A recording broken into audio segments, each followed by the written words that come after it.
Welcome to This Explainer. Today, we're diving into something that's probably sitting in your bathroom cabinet right now, peppermint essential oil. But we're moving way past just making things smell nice and jumping into a comprehensive, evidence-based consultation on its clinical and therapeutic applications. Here's our roadmap for today. We'll cover the power of menthol, relieving pain and tension, clearing your sinus and congestion, making a natural home pest repellent, safe dilution and storage, and finally, essential safety guidelines. All right, let's kick things off with Section 1, the power of menthol and its clinical foundations. Did you know peppermint oil is absolutely packed with menthol? We're talking up to 40% of its total makeup. Clinically speaking, this is a total powerhouse. See, menthol works by stimulating your body's cold-sensitive receptors. It literally tricks your skin into feeling this prolonged cooling pain relief. And at the same time, it's a natural antispasmodic, which is just a fancy way of saying it actively relaxes smooth muscle tissues. It's basically a highly targeted natural relaxant. And look, we're not just relying on old folk remedies here. This is straight from the European Medicines Agency, backed up by global university research. They've proven menthol is a potent, scientifically validated remedy. In fact, it's so incredibly effective that studies show this simple mint extract actually outperforms commercial synthetic chemicals like DEET in certain indoor environments. No way, right? Moving right along to Section 2, relieving pain and tension and the therapeutic protocols you need to know. So whether you're battling a brutal tension headache after staring at a screen all day, waking up with a stiff neck, or just feeling generalized post-workout soreness, peppermint oil is your go-to for targeted relief. That menthol gets right to work on those cold receptors, literally distracting your brain from pain signals caused by arthritis, rheumatic pains, or tendinitis. It's like a cooling reset button for your body. But here's the thing. How you apply it completely changes the game. For tension headaches, you'll want to gently rub a diluted preparation directly onto your forehead and temples. If it's a really stubborn headache, you can hit it again, up to twice within a 15-minute window. Now, on the flip side, if you're dealing with localized muscle fatigue or joint pain, you want to use a deep tissue massage. Vigorously rub a carrier oil dilution right into that specific muscle and let that antispasmodic magic do its thing. Now, according to official guidance from the European Medicines Agency, when you're doing these topical treatments, you should always apply them in thin layers. And this is a really critical warning. You shouldn't use this kind of continuous, localized treatment for more than 2 weeks without medical supervision. Seriously, if you're still in pain after 2 weeks, it's time to go see a doctor. Let's breathe a little easier with Section 3, clearing sinus and congestion for respiratory relief. Okay, if you are totally stuffed up, this steam inhalation protocol is an absolute lifesaver. It uses menthol's extreme volatility to literally force those airways open. First, boil some water and carefully put it in a heat-proof bowl.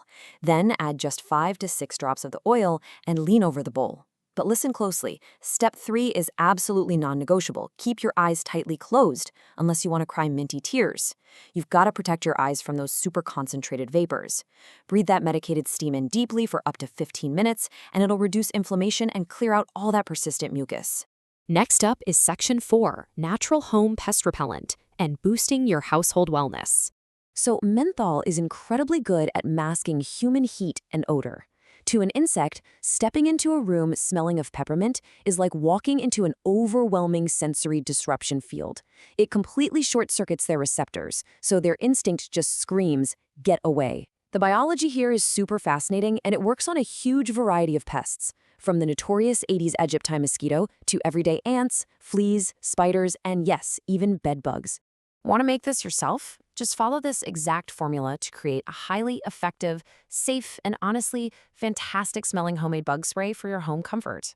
Take 250 milliliters of filtered water, mix in 1 tablespoon of cereal alcohol or vodka, which is the secret ingredient that binds the water and oil together, and add 10 to 15 drops of peppermint essential oil.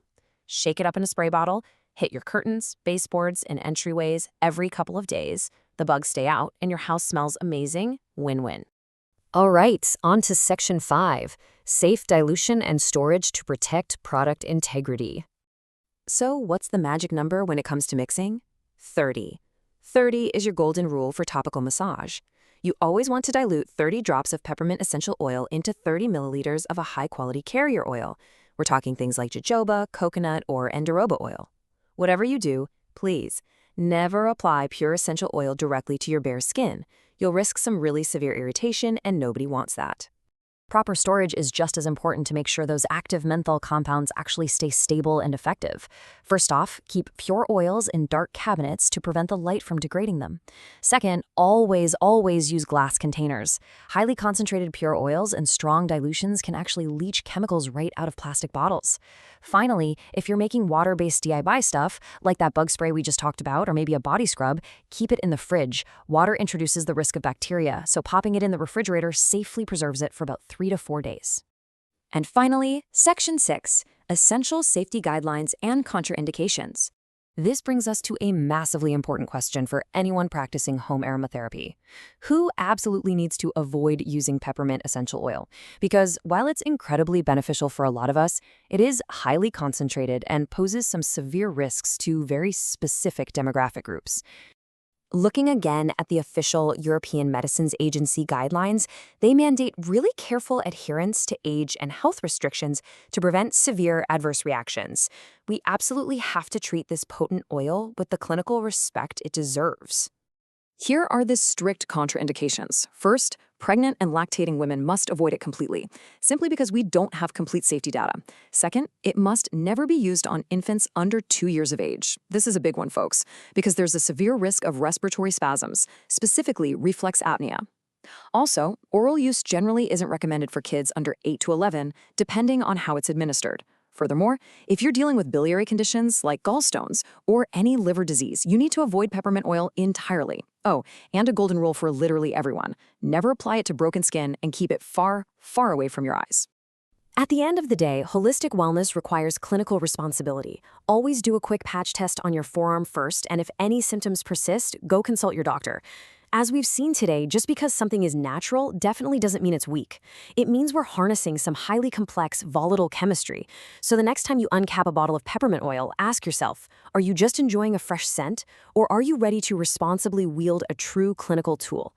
Thanks for joining me on this explainer.